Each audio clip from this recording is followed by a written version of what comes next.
V3 news. మనం ఇప్పుడు ప్రస్తుతానికి గండి చెరువు అనే గ్రామంలో కందుకూరి నరసింహారెడ్డి గారి దగ్గర ఉన్నాము. వారు ఇండిపెండెంట్గా బ్యాంక్ సొసైటీ ఎలక్షన్లో ఇండిపెండెంట్గా పోటీ చేసి గెలుస్తారనే ధీమాతో ఉన్నారు. వారి నుంచి ఆ ధీమాకు కల రీజన్ ఏందో వారి నుంచి తెలుసుకుందాం. నా పేరు కందుకూరి నరసింహారెడ్డి, గండి చెరువు. నేను 2006 నుంచి 2012 వరకు ఉప సర్పంచ్గా కూడా పనిచేశాను. దాదాపుగా 30 సంవత్సరాల నుంచి రాజకీయాలలో చురుకుగా పాల్గొంటున్నాను. దాదాపు నేను ఉప సర్పంచ్గా ఉన్న కాలంలో కూడా ప్రతి ఒక్క ప్రజలకు నా వంతు సాయంగా నా సర్వశక్తులు అంటే నా దగ్గర ఉన్న శక్తులతోటి ప్రజలకు నేను ఎంతసేపు మేలు చేయడానికి ప్రయత్నం చేశాను. ఎవరికి కూడా నేను ఏ ఇబ్బంది కలగకుండా అంటే ఆటంకం కలగకుండా చేతనైతే సహాయం తప్ప ఎవరికి కూడా నేను హాని కలిగించలేదు. నా ఉప సర్పంచ్ ఉన్న కాలంలో అంటే వృత్తిరీత్యా నేను ఎలక్ట్రికల్ పని చేపిస్తుంటాను. గ్రామంలో వీధి లైట్లు కానీ ఏ దానికి కూడా నేను గ్రామంలో అభివృద్ధి చెందించడంలో ముఖ్య పాత్ర పోషించాను. మేము అంటే 2016 గ్రామ అభివృద్ధి ముఖ్య పాత్ర పోషించి అబ్దుల్ కలాం చేతుల మీదుగా గ్రామానికి నిర్మల్ పురస్కార్ అవార్డు రావడానికి మా వంతు సాయంగా మేము కూడా అభివృద్ధిలో భాగస్వాములైనాము. 2012 నుంచి ఇప్పటి వరకు కూడా నాకు 2 సార్లు అవకాశాలు వచ్చినాయి, కానీ కొంతమంది వ్యక్తులు దాన్ని అడ్డుకున్నారు. ఈరోజు ప్రజలే ఎదురు తిరిగి నువ్వు ఎందుకు ఇట్లా వెనుకబడిపోతున్నావు అని చెప్పి ప్రజలు నన్ను ఇండిపెండెంట్గా రావడానికి వాళ్ళే ముందుకు తీసుకురావడం జరిగింది. నన్ను వాళ్ళ మద్దతు నాకు 100%గా ఉన్నది. నన్ను గెలిపించడానికి సర్వశక్తులు వాళ్ళంతలా వాళ్ళే నాకు చెప్తున్నారు, మీకు ఖచ్చితంగా నువ్వు ఉండు, నువ్వేం బాధపడకు, ఇండిపెండెంట్గా ఉన్నానని, నీకు ఎవరు లేకున్నా మేమున్నామని నాకు ధైర్యం చెప్తున్నారు వాళ్ళు. అందుకే నేను ఈరోజు ఈ బ్యాట్ గుర్తు పైన ఇండిపెండెంట్గా బ్యాంక్ డైరెక్టర్గా నేను పోటీ చేయడం జరిగింది. మీరు రెబల్ చేయడానికి ముఖ్య కారణాలు ఏంటంటే? ముఖ్య కారణాలు ఏంటంటే, నేను అందరికీ ఒక మంచివాడిగా గ్రామస్తుల దృష్టిలో ఉన్నాను.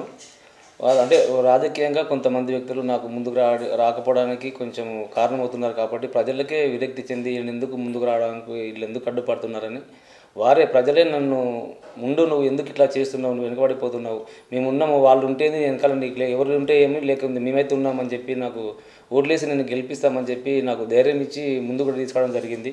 నేను 100% గెలుస్తున్నాను.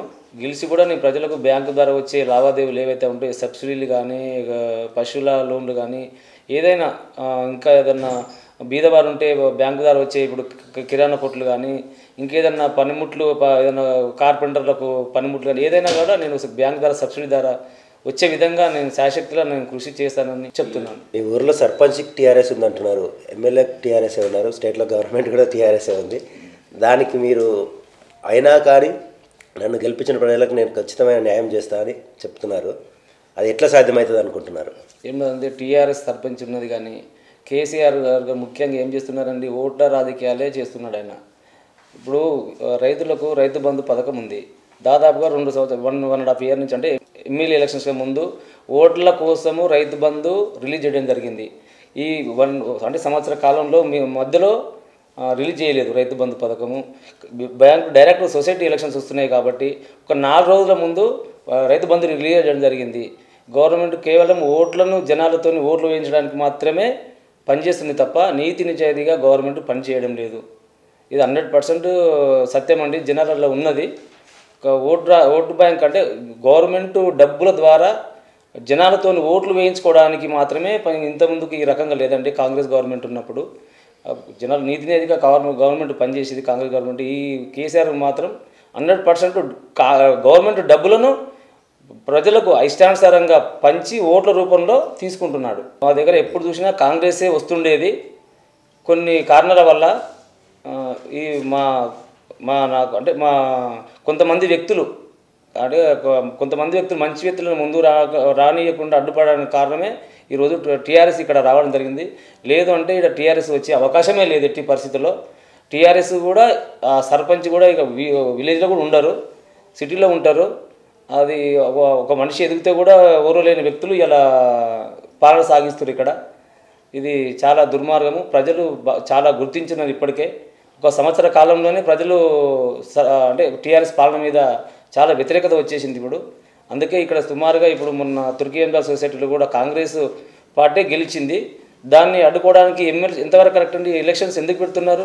ఎమ్మెల్సీ ఓటుతోనే చైర్మన్, లేదంటే నామినేట్ మీద ఎన్నుకోవాలి తప్ప ఎమ్మెల్సీలను తీసుకొచ్చి ఓట్లు వేయించి చైర్మన్ కావడం ఏందండి? ఇది ప్రజలు కాంగ్రెస్ పార్టీకి తీర్పిచ్చిర్రు.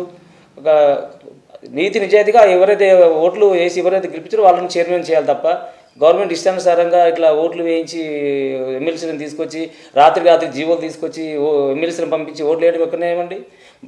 జనాలకేమో ఓటు హక్కు ఓటు హక్కు వచ్చిన తర్వాతనే ఓటు వేయించేది.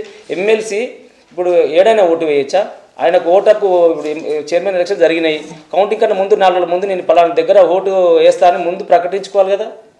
మీకు అంటే మీకు గవర్నమెంట్ చైర్మన్ మీకు రాదు, అక్కడ పోయి ఓట్లు వేయించుకుంటారా మీరు? ప్రజల తీర్పు మీద మీకు అంత సందిగ్ధం, నమ్మకం లేదా మీకు? ఎందుకు అట్లా ప్రజలకు వ్యతిరేకంగా ఎందుకు చేస్తున్నారు అట్లా? ఇప్పుడు ప్రస్తుతం మీ మాటల్లో చూస్తే ప్రభుత్వం ప్రజల తీర్పును పక్కన పెట్టి వారి ఇష్టానుసారంగా రాజకీయం చేస్తున్నదనే ఆరోపణ మీరు చేస్తున్నారు. అవును, 100% కరెక్ట్ అండి. ఇది మాకు ఆదిబట్లలో మున్సిపల్ చైర్మన్ కావడానికి కాంగ్రెస్ పార్టీ తరఫుకి 100% రిజల్ట్ వచ్చింది.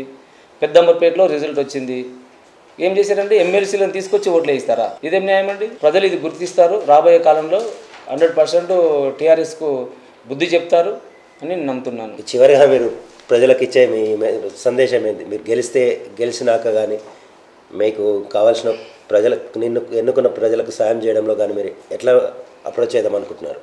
ఒకటండి, నేను ఇప్పటివరకు కూడా ప్రజలకు నేను చాలా వరకు నా దగ్గర ఉన్నటువంటి వనరులను బట్టి కానీ నా ఉన్న శక్తి కొద్ది కానీ సాధ్యమైనంత వరకు మేలు చేశాను.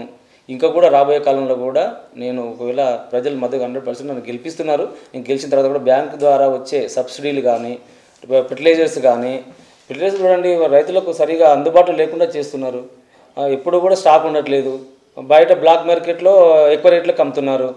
ఇట్లాంటి సమస్యలు నేను బ్యాంకు చైర్మన్ కానీ బ్యాంకు వాళ్ళ మేనేజర్ని కానీ వాళ్ళ దగ్గర నేను ప్రజలకు 100%గా న్యాయం జరిగే విధంగా వాళ్ళ దగ్గర నుంచి తీసుకొచ్చి సబ్సిడీ రూపంలో నేను రైతులకు నేను అందిస్తానని శ్రాయశక్తిలో నేను పోరాడతానని చెప్పి మనం చేస్తున్నాను.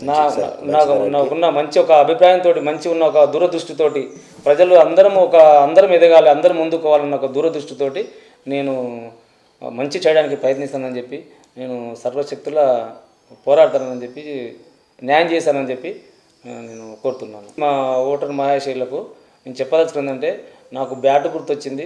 ఆ బ్యాటు గుర్తుపై ఓటు వేసి నన్ను గెలిపించగలరని నేను మనవి చేస్తున్నాను. చూస్తున్నామండి, ఈ 3 న్యూస్ కెమెరామెన్ రాజుతో రాగన్న.